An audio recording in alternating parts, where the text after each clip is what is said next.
The Indigenous Curatorial Collective, Collectif des Commissionnaires Autochtones, ICCA, acknowledges that we are recording this podcast on Treaty 4 territory, traditional lands of the Hiawatha, Anishinaabe, Dakota, Lakota, Nakota, and the homeland of the Métis.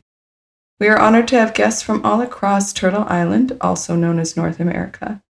The ICCA is committed to advancing Indigenous arts by advocating for Indigenous-led curatorial practices, fostering critical discourse, building equitable relationships, and creating opportunities for artists and curators through collaboration, education, and community-driven engagement.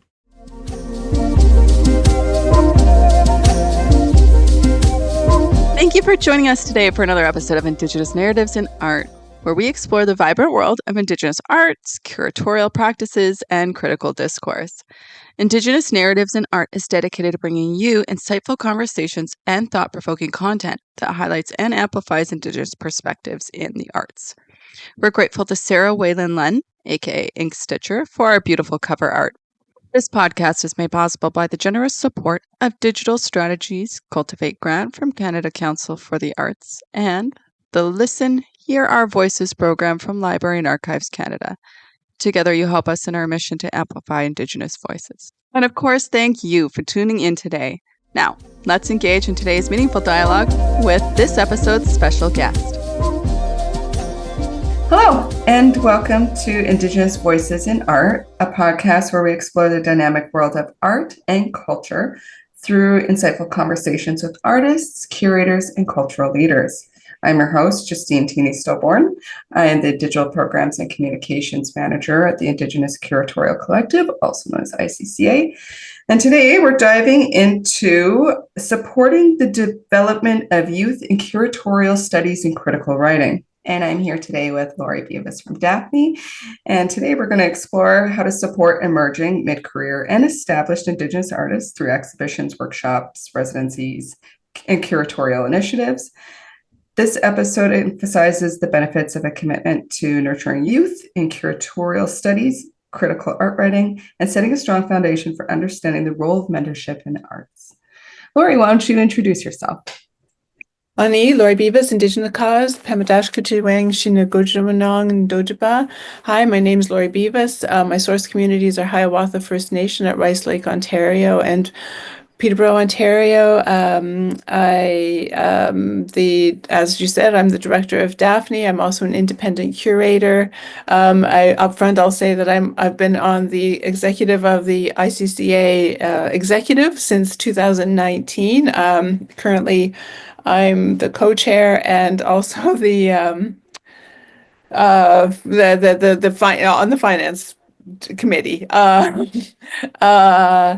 This is actually my last year of being on the board of directors for the ICCA, so I'm feeling both sort of slightly relieved and also very happy about that I've managed to make it through all this way. I'm mixed heritage. My maternal family are Michi Saagiig and Anishinaabe from Hiawatha First Nation, as I said, and my father's family, my paternal family, are Irish settlers, and a mixture of Irish, English, Welsh, a little bit of everybody who came over at some point or another. Sort of from about 1823 onwards, when there was the Rice Lake Treaty, Rice Lake Purchase was signed in 1818, and that opened up that traditional territory of the Michi Saagiig and Anishinaabe people for settlers to come in and move through, basically from Lake Ontario all the way up through the Kawarthas. I've lived and worked in Tiohtià in Montreal over a number of years. I went to university at Concordia for art history, and then went back to Peterborough, and then I've come back. And so I say there's a fault line that lies between Peterborough and Montreal, because there's often people traveling back and forth across that line. And so we managed to see people in Montreal that we haven't seen in Peterborough for a really long time. So it makes for an interesting mixture.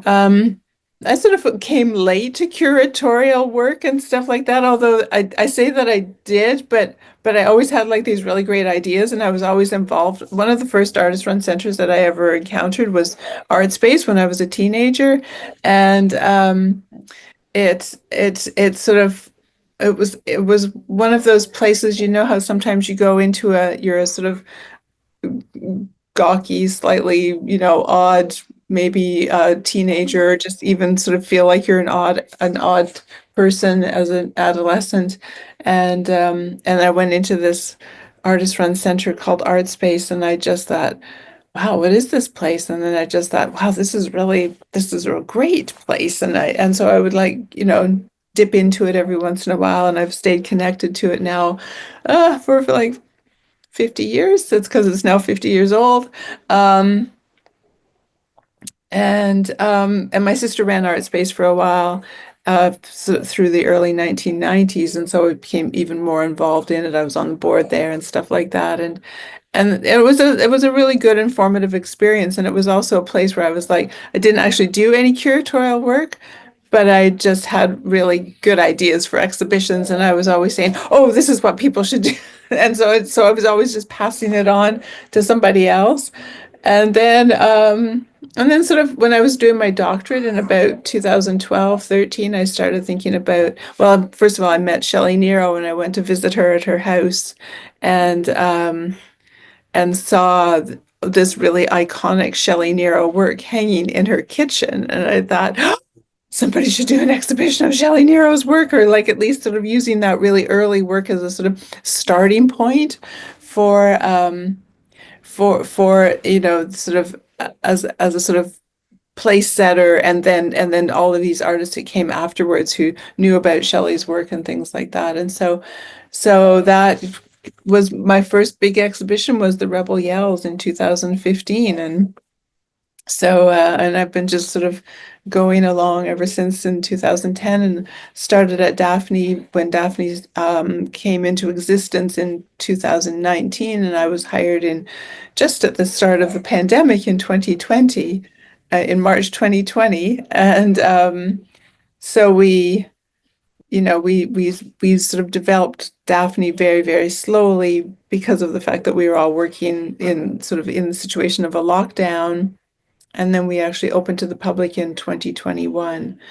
And I just think that, to sort of speak, however briefly, to start us off, in terms of the thematic of our conversation today, is that it's, I think all of those experiences, discovering art space as a teenager, again, I was like, I was a mature student, but meeting Shelley Nero as sort of an elder artist, as an established artist who's just had such an amazing career and has sort of, forged her own path and things like that. But it's always been that I've always managed to meet and be mentored and be encouraged by people, who are sort of, either my age or just a little bit older than me, or whatever, however it works out. And I think that it's sort of, and coming out of, my family experiences. My mom was an early childhood educator and the first person to go to post-secondary school in her family.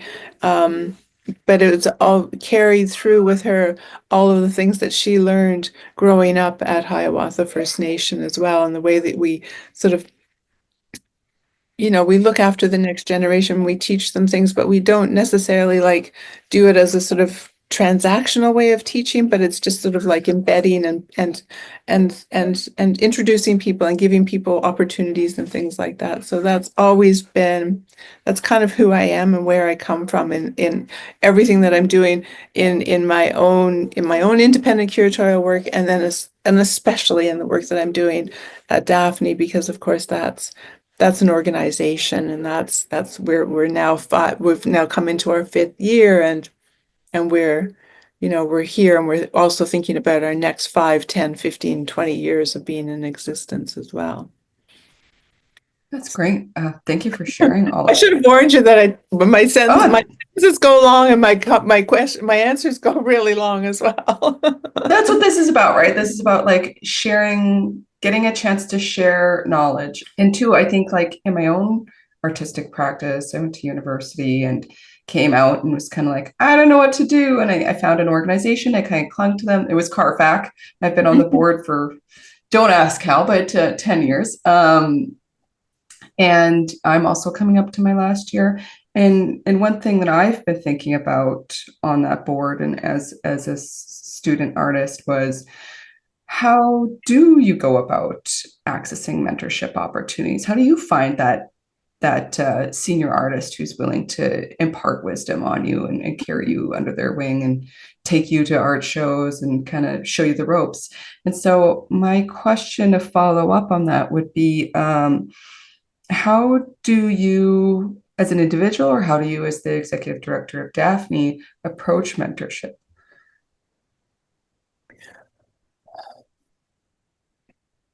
I think, again, I've sort of said this, but it's like in my own life experience and sort of at different ages of, so I don't really necessarily think that it's like, like an elder person who needs to like sort of always mentor a younger person. And I always just also think about the fact that a mentorship always goes both directions, right? Like the intention is always that, the mentor is going to like impart all this amazing wisdom and knowledge and things like that. But it's so often like in the things that we've been doing, especially at Daphne, but even just sort of in the work that I've been doing with like emerging artists and my exhibitions and things like that, the independent stuff, is that people push information upwards as well, or to you as the person who you're supposedly thinking of being the one that you're mentoring, but they're also in their own way mentoring you as well and imparting knowledge to you and telling you about things and teaching you things. And I just think that that's just makes it such a rich and important experience. And at Daphne this past year, well, basically like December to April, the end of April, really, we through just a sort of series of good and amazing things, we had we had 4 interns, and they just came to us from different avenues. They either came to see us, or we applied for the Cultivar internship through the Conseil des Arts de Montréal, or Nwe Jinan as well. We had a mentor or internship through that. And then also we just also brought in finally, we sort of started just like coming together on a weekly basis for the afternoon on Wednesdays. And I've always found that when I'll just backtrack a little bit as well, sorry, because this is what I do. But when we first started Daphne, it was only me. And we had an intern from Queen's University who was one person who like knew a lot of stuff about social media and technology and things like that. And that was like amazing for me because like I totally admit to being almost completely clueless. And so, but it was just, it was, I opened every day, I shoveled the sidewalk, I swept the floors, I helped hang the shows, I did like absolutely everything. And then over time, then we have a sort of more than part-time person, and then we also have had gallery sitters and things like that. And we've always just kind of like, people have just sort of like come and gone and been in the space with me as the sort of constant person. But this year, for the first time, by having those 4 interns plus our gallery sitter, we just finally took the time to actually say it's really important for everybody to be here all together on one afternoon a week. And so then that meant that they were like, everybody was going around the circle and talking about what they were doing. And as they were doing that, the other people who were interns, or whether Amanda or I, were going, oh yeah, but hey, wait a minute, think about this.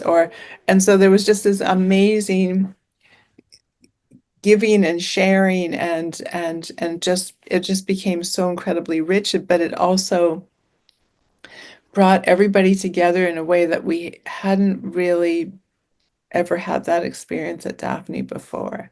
And that was just so great, and it really has pointed the way forward. And I've always sort of I'll use the word carried. I always feel like I'm carrying people in a good way.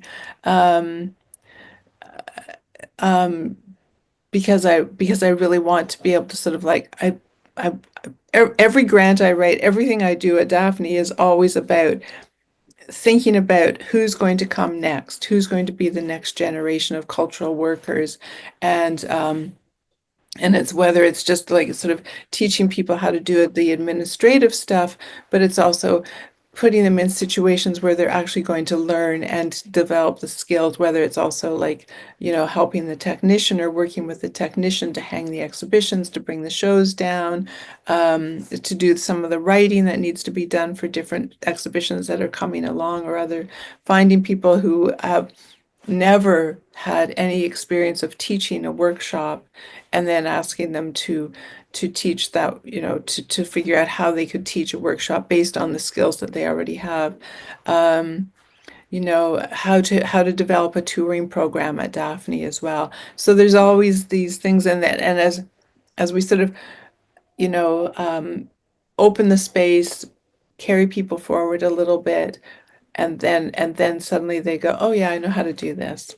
And that just like is just a sort of a wonderful sort of opening and a blossoming, and it's just that is sort of setting people in the space where they're going to be able to go, and now they're like applying for another job, they're doing other things, they're moving forward in a way so that they do now, both have the knowledge, the understanding, and the confidence that they can do this work.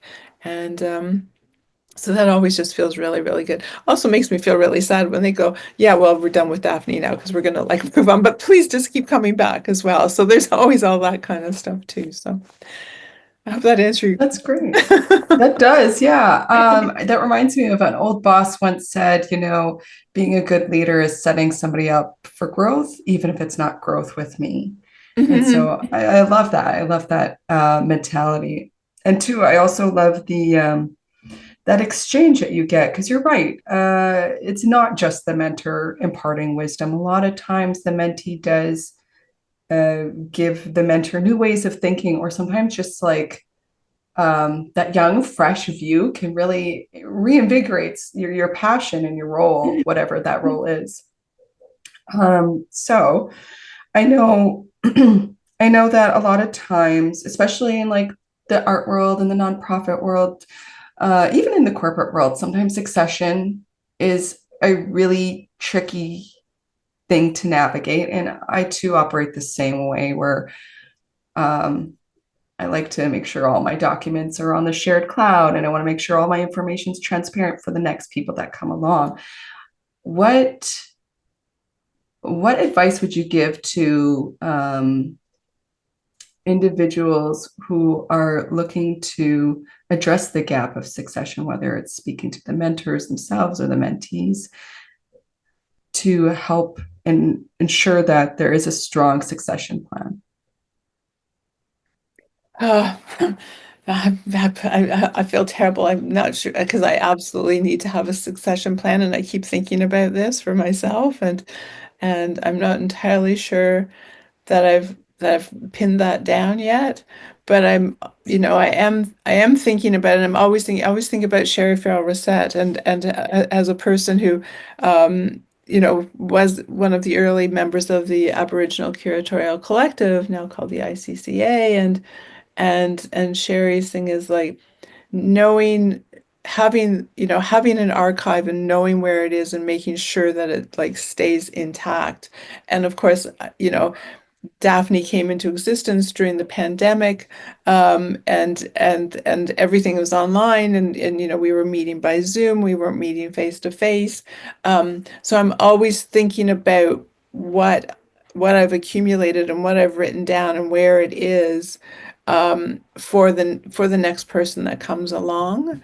I have these blue line black spiral bound books that there's a huge number of them, and I slightly fear that the next person who comes along is going to read those, and they're going to get like a dose of, my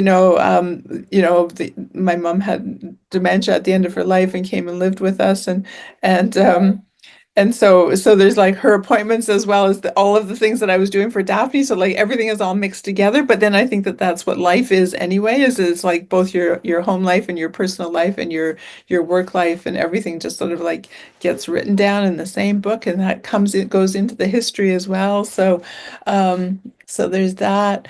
Um, I think it's, I think it comes back to, again, is like, identifying who the people might be that need to be in the organization, or at least on the periphery of the organization, in order to be able to like have like a really good, um, to sort of, even if they're not the people who succeed you, I think that's really important, and that's certainly absolutely what Daphne as an artist-run center is all about, is that we bring people together, we create community, we identify people, we bring people in. We've, as I said earlier, about these interns that we've had over the course of our time in existence, but it's also just the people that we've had that are like sort of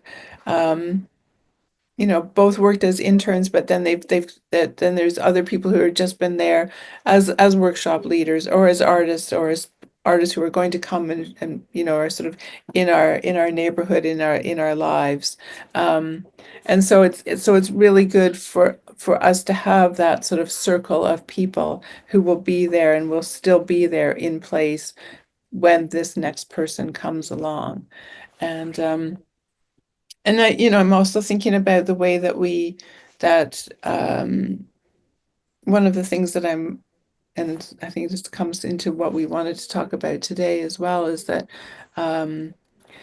having people write about what's happening at Daphne, not just the day-to-day stuff and the administrative stuff that I've been writing and keeping track of, but just actually getting people to, like, we always write an essay for every exhibition that we do, and I try to sort of scope out and push that out into the world and see who comes back in to write about the exhibitions and things like that.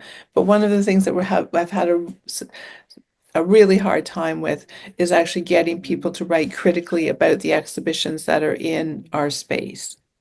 And we had a little flurry of that at the very beginning when we first opened in May of 2021. But it's been, I think it's a sort of, it's an example of, it's a small circle of people who write about the exhibitions that happen in Montreal or across the country even. And they're called upon a lot to do work.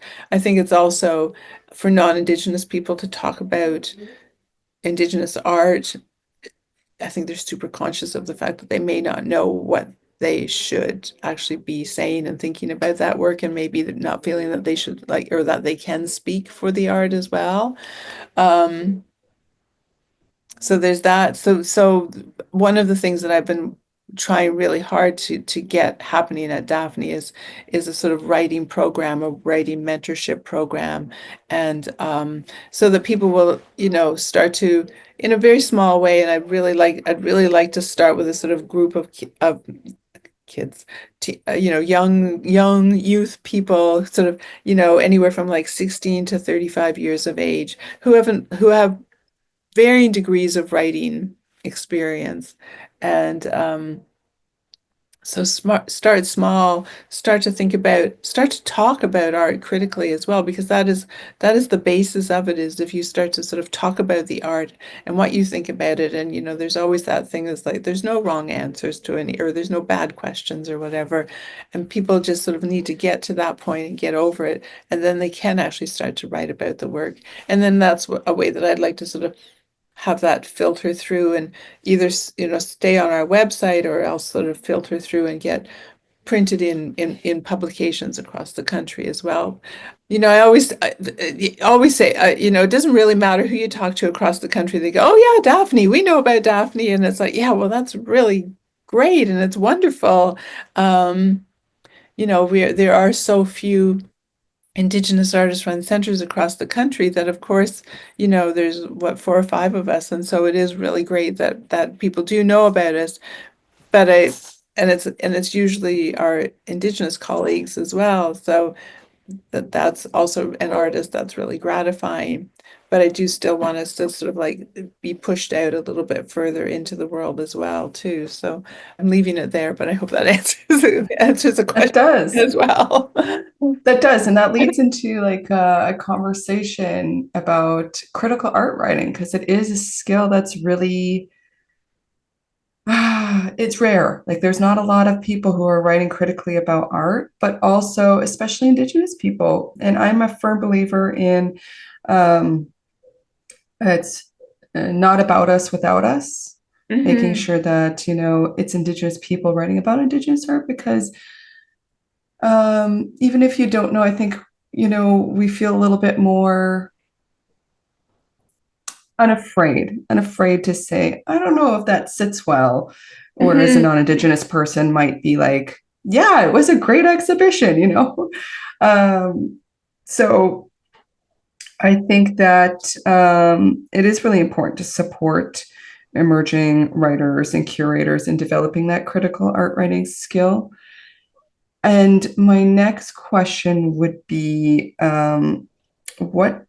what kinds of supports do you find are essential for those young people to develop their skill sets, whether it be curatorial or writing? Because when I was youth, I didn't even know. I knew of curating, but I was so focused on producing art that I didn't consider it as a viable career. And I think the same with critical writing. How can we support youth to see that those are career paths? Yeah, I just think that it's just bringing people in. Like I just really, I'm finding that the connections that we're making across, and I'm sorry, I'm very Montreal, Tiohtià, Daphne centric about all of this, but I think that all of the conversations that we have with getting CEGEP and university profs, but CEGEPs almost in particular, getting them to bring their classes to Daphne is one. It's getting like a whole group of kids into an art space as well. And they're the vast majority are non-Indigenous people, but there's always they're very quietly. There's always because Ganawagi is just across the river, and so kids are coming into Dawson, and Dawson in particular but Vanier, the sort of English CEGEPs are there's always a kid, and it's that recognition that they are very quietly there and in that class, and they are taking this course on contemporary art, possibly contemporary Indigenous art.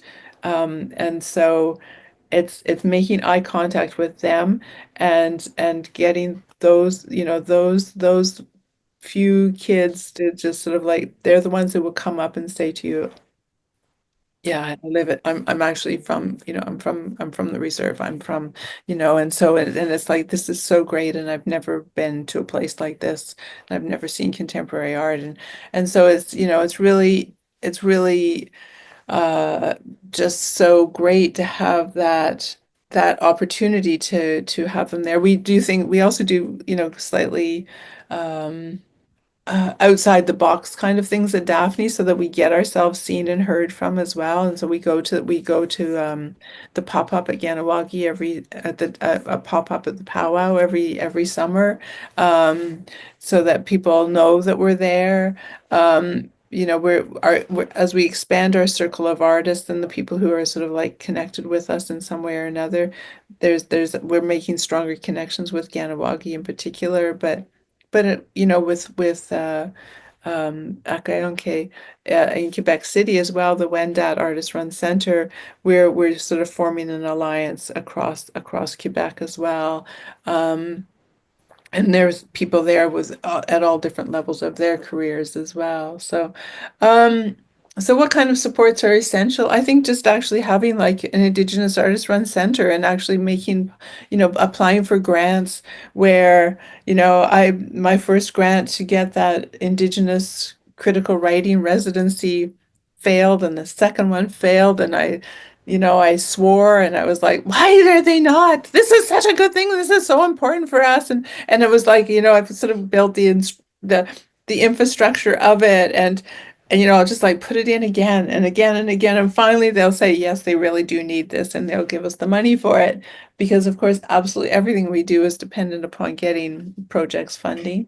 But there's sort of the critical mass of actually having like art spaces where people can come in and start to learn about what we are. There's another perfect example is Forge Project, and I know that there's something happening with the ICCA there in a short amount of time, but they are just they are setting a precedent for us in so many ways in terms of the work that they're doing. They have I think they have a good infrastructure there already in terms of the funding and things that they've got. And some of us are like, oh, that would be really great if we could do that. And we have the funding for that and things like that. But nevertheless, I think there's a lot of grassroots stuff that you can do that you don't actually need like a whole pile of money for. But they're doing they're doing writers residencies that are like 1 week in length. They're doing they have the online publication called Forging. They have they do a newsletter in which they actually put the work, but they are also have a person who's both a sort of communications person and a writer and an editor, and that person is actually working with people during their residencies and actually helping them make their writing better and stronger. So I think there's so much, there's nothing. It's just for myself, even just the experience of having people who edited my writing and you pick up on what they're telling you that you need to fix, and that just makes a huge difference. And that is such a supportive thing to be able to have in place as well.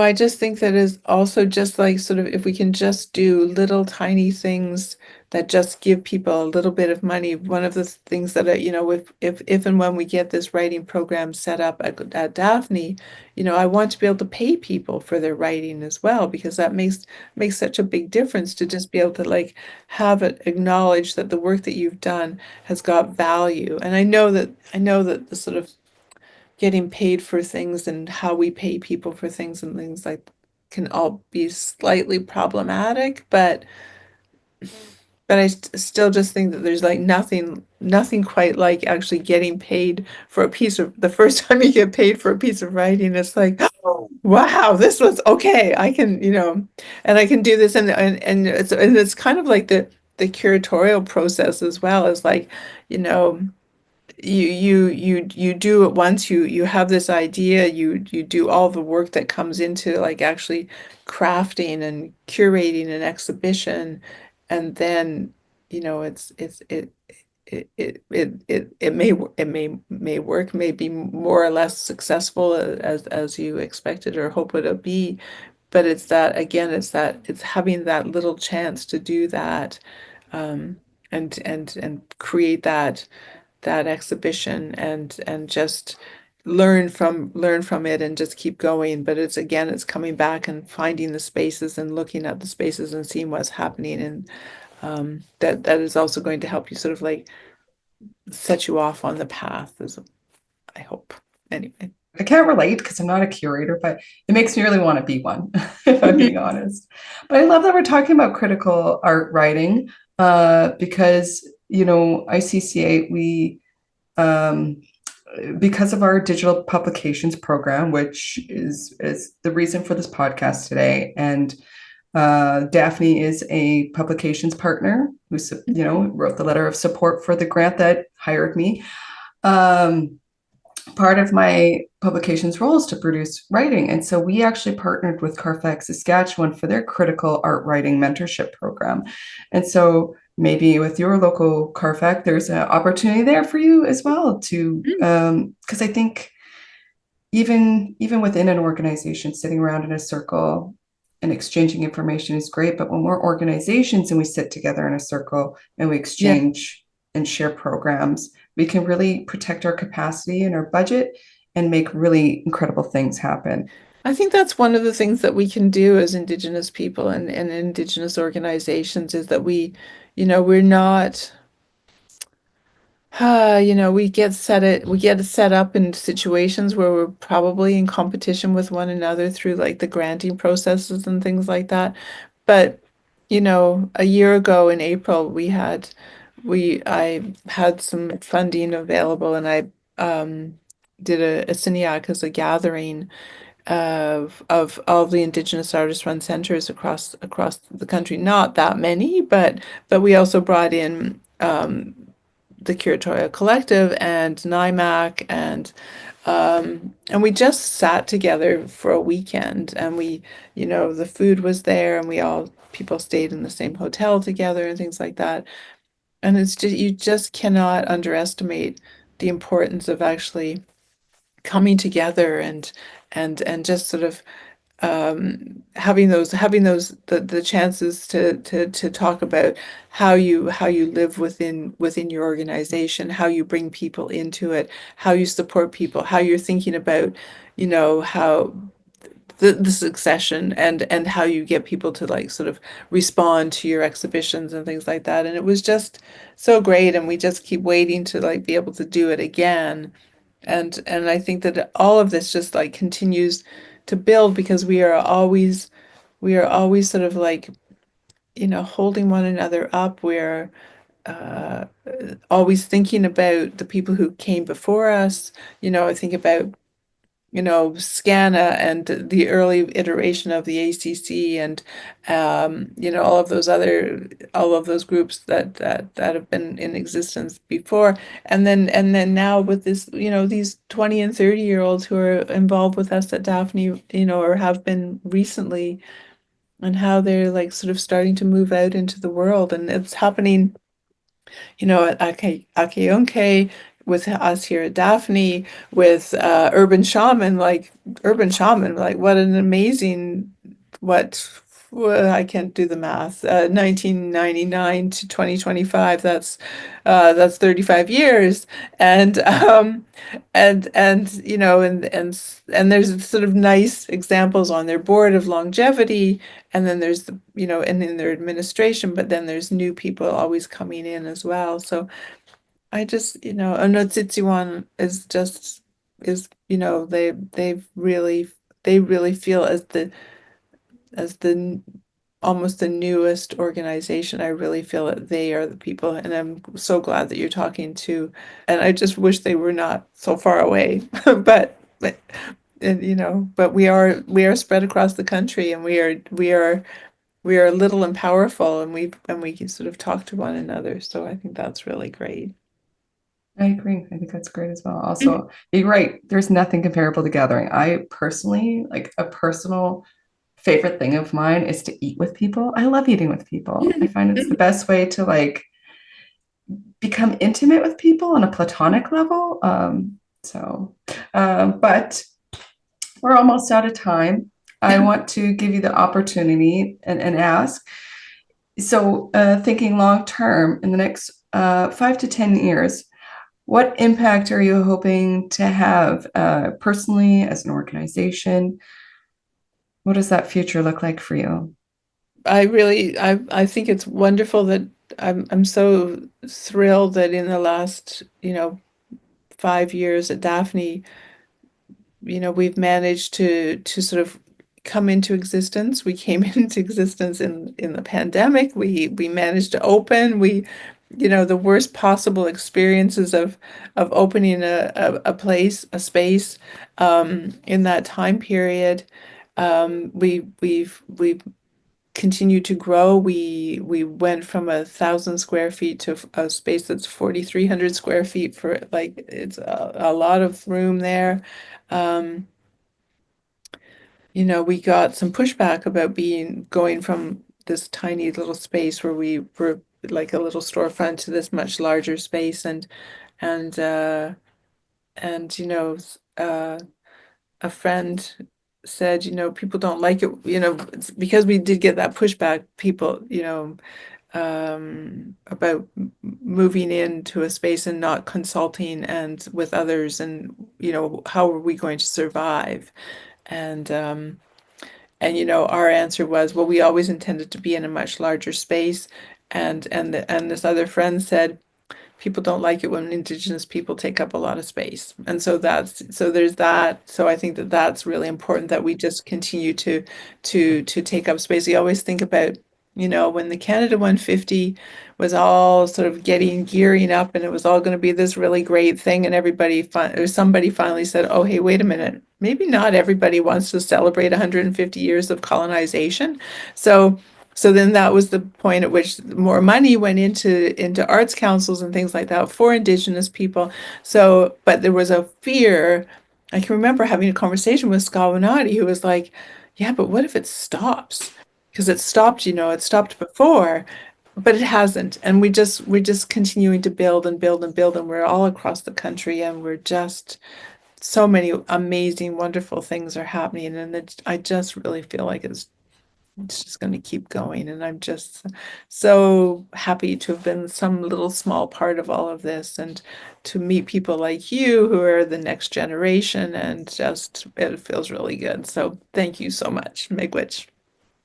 Thank you. It's an honor to have somebody who is so impactful to the arts and to Indigenous arts specifically, and have you be on our board, and to be in your in your orbit in some way. So yeah, thank you. That concludes our episode today. Good. Thank you for coming, Lori. I really appreciate you showing up and talking with me today and exploring what mentorship and curating looks like. Well, lots of love to you. Take care. You Bye-bye. too. Talk soon, Lori. Thank you for joining us for today's episode of Indigenous Narratives in Art. This concludes our episode. We hope you enjoyed our conversation and gained new insights into the vibrant world of Indigenous arts and culture. This podcast is made possible by the generous support of Digital Strategies Cultivate Grant from Canada Council for the Arts, and the Listen, Hear Our Voices program from Library and Archives Canada. Thank you, both of you, again, for helping us amplify Indigenous voices. You can amplify your own artistic narratives by contributing your voice to our publications platform and our archive. Visit our website at icca.art to learn more about our programs such as annual gatherings, delegations initiative, and publications, and projects like Community Cares, our curatorial mentorship program, Activations of Solidarity, and more. Don't forget to like and follow us on Facebook, Instagram, Blue Sky, LinkedIn, YouTube, and Vimeo to stay updated on our latest episodes and initiatives. Thank you for listening, and we look forward to sharing more with you next time.